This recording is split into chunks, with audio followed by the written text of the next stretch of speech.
Good morning, students. This is Latif sir. Today I am going to discuss about characteristics of electrolysis. Characteristics of electrolysis. Let's see. When you pass electric current through when you pass electric current through an electrolytic solution, then you will see that cations migrates towards cathode and anions migrate towards anode. And the number of electron gained by the anode is equal to the number of electrons given by the cathode. And during electrolysis, different types of products are formed at two electrode. The product of electrolysis are formed at the anode and cathode itself, since the exchange of electrons takes place only at the surface of the electrodes. That is, during electrolysis, due to this electron exchange, you will get two different types of product on the surface of cathode and anode. Next point, see. Only hydrogen gas, metals, these metals and hydrogen gas are liberated at the cathode, at the surface of cathode, and hence these are called electropositive element. And non-metals are liberated. Non-metals like chlorine, oxygen, non-metals are liberated at the anode and are called electronegative elements. And point number 6, see, this is important point. The mass of substance produced at an electrode during electrolysis is proportional to the quantity of electricity passing through the electrolyte. This is known as Faraday's law of electrolysis. That is, the mass of substance produced or deposited at an electrode during electrolysis is proportional to the quantity of electricity passing through the electrolyte.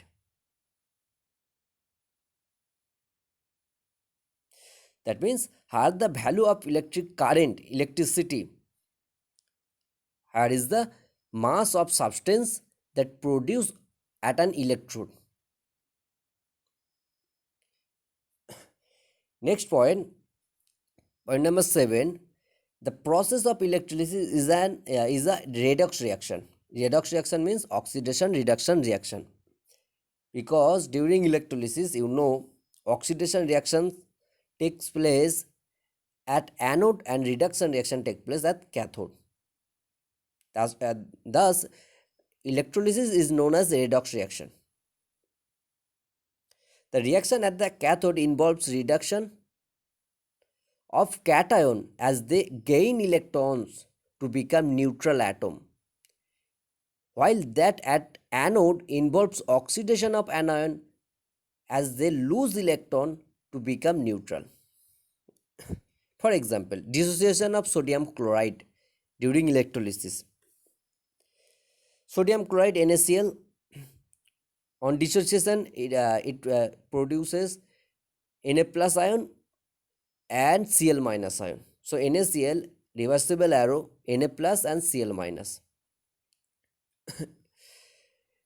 And during electrolysis, cation migrates toward cathode and anion migrate towards anode. So at anode, Na plus migrates towards anode. So Na plus, that is cation, cation migrates toward cathode. So Na plus migrates toward cathode, and Na plus accept one electron to become sodium atom. Na plus accept or gain one electron from the cathode and it becomes sodium atom. This is reduction reaction at cathode. And at anode, Cl minus migrate towards anode, and Cl minus then it loses one electron to become Cl atom. and this is known as oxidation. So oxidation occurs at anode, and reduction reaction occur at cathode. And overall reaction is, finally you will get sodium metal at cathode and chlorine gas at anode. So the overall reaction is 2NaCl implies 2Na plus Cl2. And the last point of last point is the alternating current does not cause any chemical change when passed through an electrolyte, and therefore does not help electrolysis to occur. That means you cannot use AC alternating current during electrolysis, because is alternating current does not cause any chemical change when passed through an electrolytes. So you have to use DC, that means direct current, during electrolysis. Otherwise, if you use alternating current, there will be no chemical change. Okay, electrolysis is mainly one type of chemical change. Now see electrolytic dissociation. Electrolytic dissociation. So what is electrolytic dissociation? Dissociation by means of electric current, electricity. Dissociation of ionic compounds by means of electric current is known as electrolytic dissociation.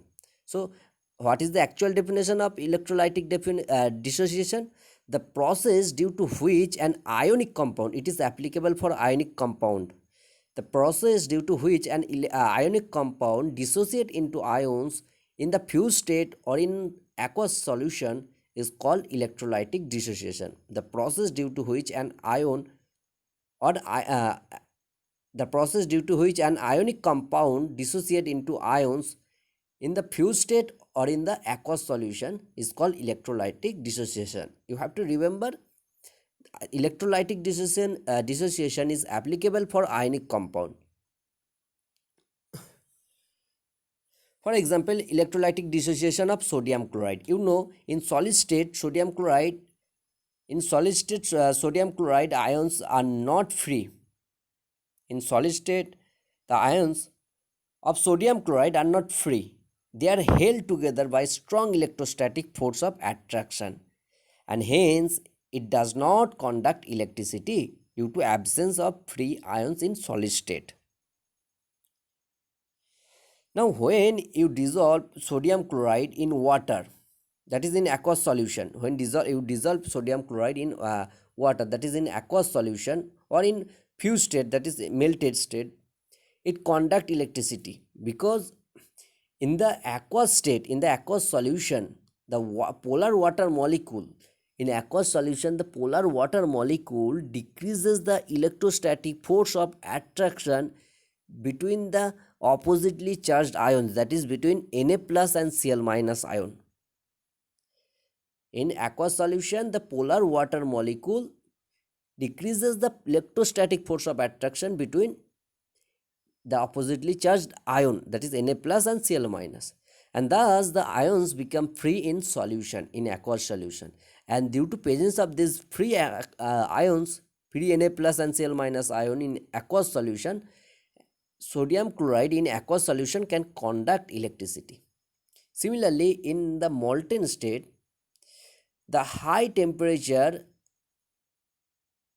in presence of very high temperature, which decreases or weakens the bond between the oppositely charged particles, that is Na plus and Cl minus. The very high temperature decreases the electrostatic force of attraction between Na plus and Cl minus, and therefore the ions are set free. Okay, and therefore the sodium chloride in molten state can also conduct electricity. Okay, now ionization. It is similar to electrolytic dissociation. But ionization, the term ionization is applicable for covalent compound, polar covalent compound, not for covalent, only covalent compound. It is applicable for polar covalent compound. You know, certain covalent compound or certain covalent molecule which can conduct electricity in a solution, in aqueous solution, because they can produce iron in aqueous solution. Okay, for example, HCl can conduct electricity. Hydrochloric acid in aqueous solution can conduct electricity due to presence of H due to formation of H plus and Cl minus ion in aqueous solution. So what is ionization? The process by which a polar covalent compound are converted into ions in water solution is called ionization. The process by which polar covalent compounds are converted into ions in water solution is called ionization. For example, ionization of hydrochloric acid in in water.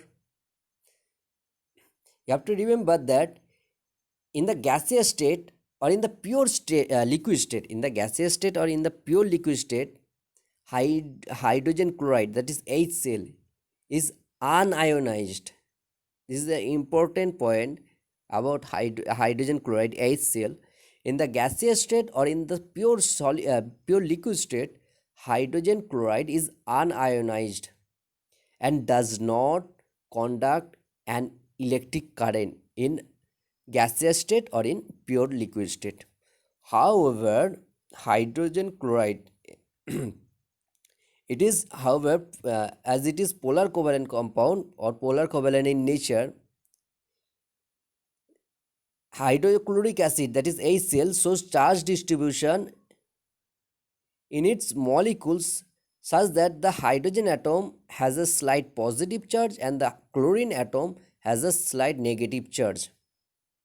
And when hydrogen chloride is added to water, water is a polar covalent compound, and water the water molecule decreases the electrostatic force of attraction between hydrogen and chlorine.